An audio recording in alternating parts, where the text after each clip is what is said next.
हनुमत पुराण भाग सुग्रीव को सत परामर्श दान। भगवान श्री राम अपने भाई लक्ष्मण के साथ अपनी प्राण प्रिय जनक दुलारे की चिंता करते हुए परवर्षण गिरी पर वर्षा के दिन व्यतीत करने लगे और कपिराज सुग्रीव धन संपत्ति राज्य एवं अपनी पत्नी रूमा के साथ अनित्य सुंदरी तारा को भी प्राप्त कर अत्यंत प्रमुदित थे। वे निश्चिंत होकर राज्य के भोगों का उपभोग करने लगे। वे राज्य सुख में इतने तन्मय हुए कि उन्हें अपने परम हितैषी सानुज श्री रघुनाथ जी की मैत्री, उनका उपकार तथा उनके प्रति अपने दायित्व का ध्यान भी नहीं रह गया। किंतु पवन पुत्र हनुमान शास्त्र के निश्चित सिद्धांत को जानने वाले थे। कर्तव्य का उन्हें यथार्थ ज्ञान था। वार्तालाप की कला में सौपटु श्री हनुमान जी सदा सजग और सावधान रहने वाले परम बुद्धिमान सचिव थे। उन्हें भगवान श्री राम का ध्यान प्रतिक्षण बना रहता था। जगदम्बा जानकी का पता लगाने के लिए वे अतिशय व्यग्र थे। जब हनुमान जी ने देखा कि आकाश स्वच्छ हो गया, नदियों में निर्मल जल बहने लगा, मार्ग यात्रा के योग्य हो गए, किंतु वानरराज सुग्रीव अपना प्रयोजन सिद्ध हो जाने पर धर्म और अर्थ के संग्रह में उदासीन हो चले हैं, वे अभिलाषित मनोरथों को प्राप्त कर स्वेच्छाचारी से हो रहे हैं। तब उन्होंने सुग्रीव के समीप जाकर सत्य प्रिय एवं हितपद वचन कहे। राजन, आपने राज्य और यश प्राप्त कर लिया तथा कुल परंपरा से आई हुई लक्ष्मी को भी बढ़ाया, किंतु अभी मित्रों को अपनाने का कार्य शेष रह गया है। उसे आपको इस समय पूर्ण करना चाहिए। आप सदाचार संपन्न और नित्य सनातन धर्म के मार्ग पर स्थित हैं, अतः मित्र के कार्य को सफल बनाने के लिए जो प्रतिज्ञा की है उसे यथोचित रूप से पूर्ण कीजिए। शत्रु दमन भगवान श्री राम हमारे परम सुहृदय हैं।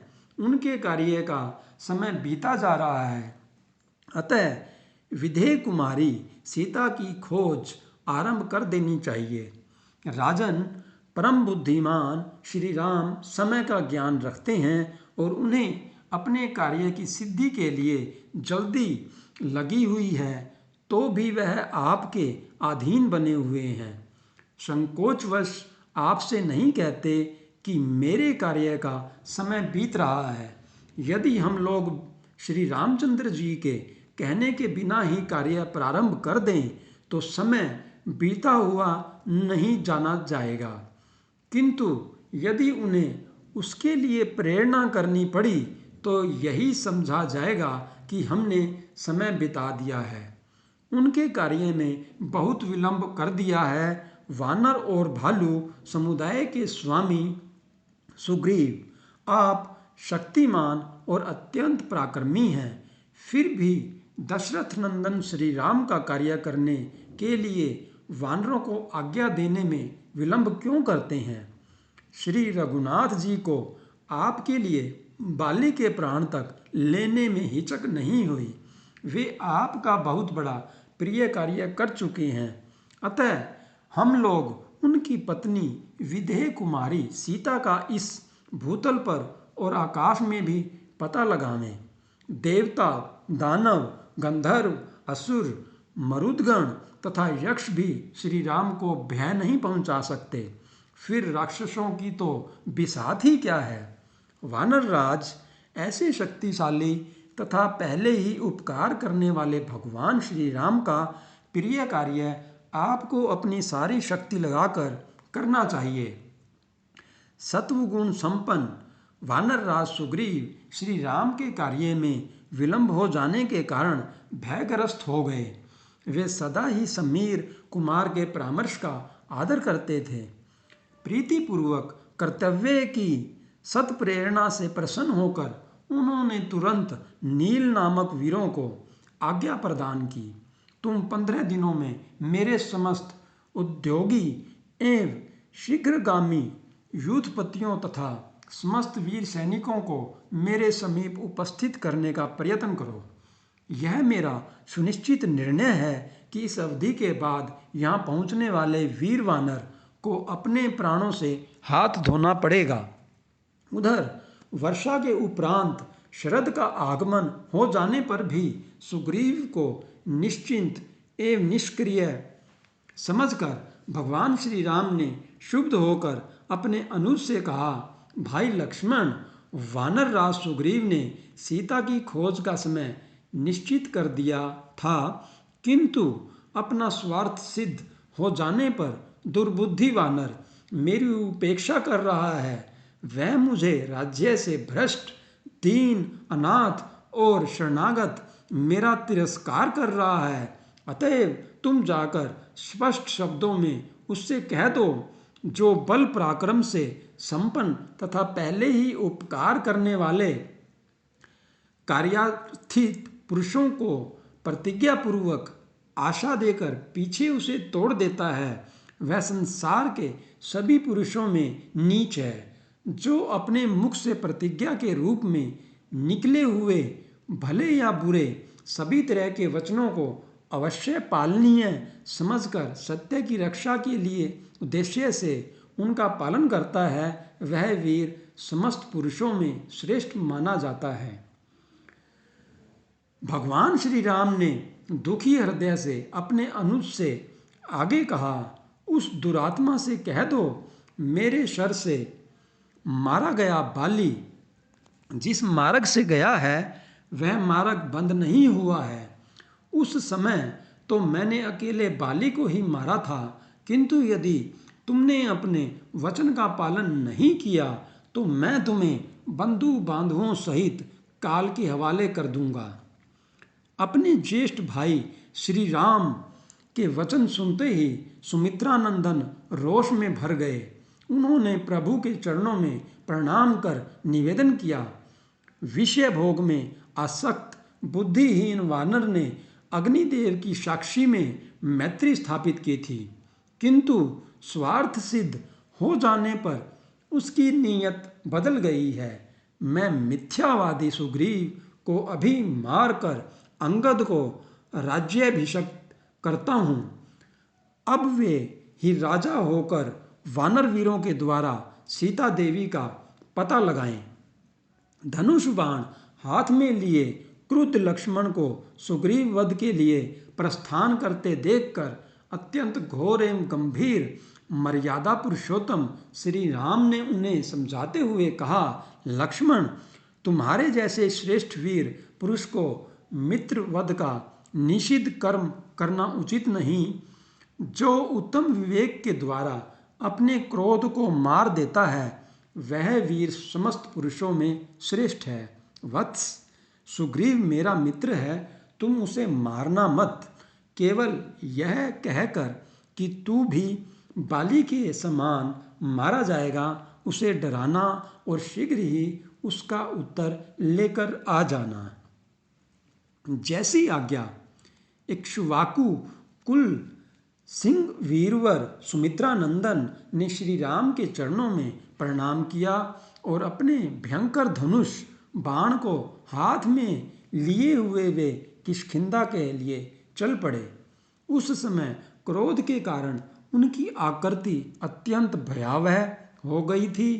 उनके अधर फड़क रहे थे। लक्ष्मण अत्यधिक रोष के कारण मार्ग के वृक्षों को गिराते और पर्वत शिखरों को उठाकर दूर फेंकते जा रहे थे। उस समय वे प्रत्यक्ष काल से प्रतीत हो रहे थे। किष्किंधा के समीप पहुंचकर श्री रामानुज ने अपने धनुष की प्रत्यंचा का भयंकर टंकार किया। उस समय कुछ सामान्य वानर नगर के परकोटे पर अपने हाथ में पत्थर और वृक्ष लेकर किलकारी मारने लगे। कुपित लक्ष्मण की क्रोधाग्नि में जैसे घृताहुति पड़ गई। प्रज्वलित प्रलयाग्नि तुल्य लक्ष्मण ने अपने विशाल धनुष पर भयानक बाण चढ़ाया ही था कि किष्किंधा के समस्त वानर वीर कांप उठे। लक्ष्मण किष्किंधा का मूलोच्छेद करने के लिए प्रस्तुत हो गए। नगर निवासियों को अत्यधिक आकुल देख युवराज अंगद ने लक्ष्मण जी के समीप पहुंचकर अत्यंत आदरपूर्वक उनके चरणों में शीश झुकाया। उनको देखते ही अन्यतम भ्रातृभक्त लक्ष्मण का रोष शांत हो गया। उन्होंने युवराज को अपने हृदय से लगाकर कहा, वत्स, तुम यथाशीघ्र सुग्रीव के समीप जाकर कहो कि श्री राघवेंद्र तुम पर कुपित हैं और उन्हीं की प्रेरणा से मैं यहाँ आया हूँ। बहुत अच्छा। अंगद ने विनम्रता के साथ हाथ जोड़कर विदा ली और सुग्रीव के समीप पहुँचे। अंगद के द्वारा श्री लक्ष्मण जी के रोष की बात ज्ञात होते ही सुग्रीव भयाक्रांत हो गए। उन्होंने तत्काल श्री रामानुज को अनुकूल बनाने के लिए पवन कुमार को भेजा। हनुमान जी ने श्री लक्ष्मण के समीप जाकर उनके चरणों में भक्तिपूर्वक प्रणाम किया और उन्होंने अत्यंत विनयपूर्वक कहा, हे महाभाग वीरवर, निशंक होकर आइए, यह घर आपका ही है। इसमें पधार कर राजमहिषियों और महाराज सुग्रीव से मिलिए, फिर आपकी जो आज्ञा होगी हम वही करेंगे। पवन कुमार हनुमान जी अत्यंत भक्तिपूर्वक श्री रामानुज का कर कमल पकड़कर उन्हें नगर के बीच से राज सदन ले चले। मधुर भाषणी तारा ने लक्ष्मण का स्वागत करते हुए कहा, आपके कार्य के लिए सुग्रीव स्वयं चिंतित हैं। आप कृपापूर्वक अंतपुर में पधार कर उन्हें अभय दान दें। अंतपुर में भयभीत सुग्रीव ने अपनी पत्नी रूमा सहित लक्ष्मण जी के चरणों में प्रणाम किया। वहाँ भी क्रुद्ध लक्ष्मण से नीति निपुण समीरात्मज ने कहा, महाराज, ये वानर राज श्री रामचंद्र जी के आपसे भी अधिक भक्त हैं। भगवान श्री राम के कार्य के लिए रात दिन जागते रहते हैं। ये उसे भूल नहीं गए हैं। प्रभु देखिए, ये करोड़ों वानर इसीलिए सब ओर से आ रहे हैं। ये सब शीघ्र ही सीता जी की खोज के लिए जाएंगे और महाराज सुग्रीव श्री रामचंद्र जी का सब कार्य भली प्रकार सिद्ध करेंगे। तदंतर वानरराज सुग्रीव ने सुमित्रा कुमार के चरणों में प्रणाम कर अत्यंत विनीत वाणी में कहा, प्रभु, मैं श्री रामचंद्र जी का दास हूँ। उन्होंने ही मेरे प्राणों की रक्षा की है और यह धन, वैभव एवं राज्यादि सब कुछ उन्हीं का दिया हुआ है। वे प्रभु तो स्वयं त्रिभुवन को परास्त कर सकते हैं। मैं तो उनके कार्य में सहायक मात्र होऊंगा।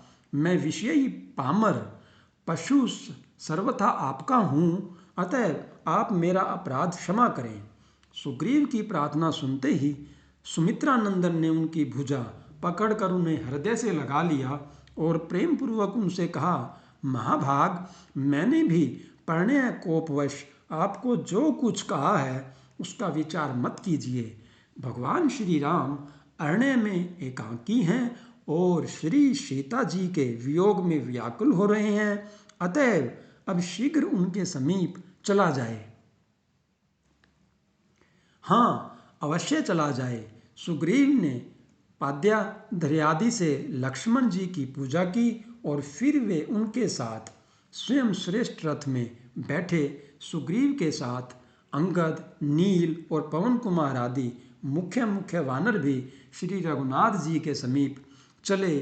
उस समय भेरी, मृदंग आदि नाना प्रकार के वाद्य बजने लगे।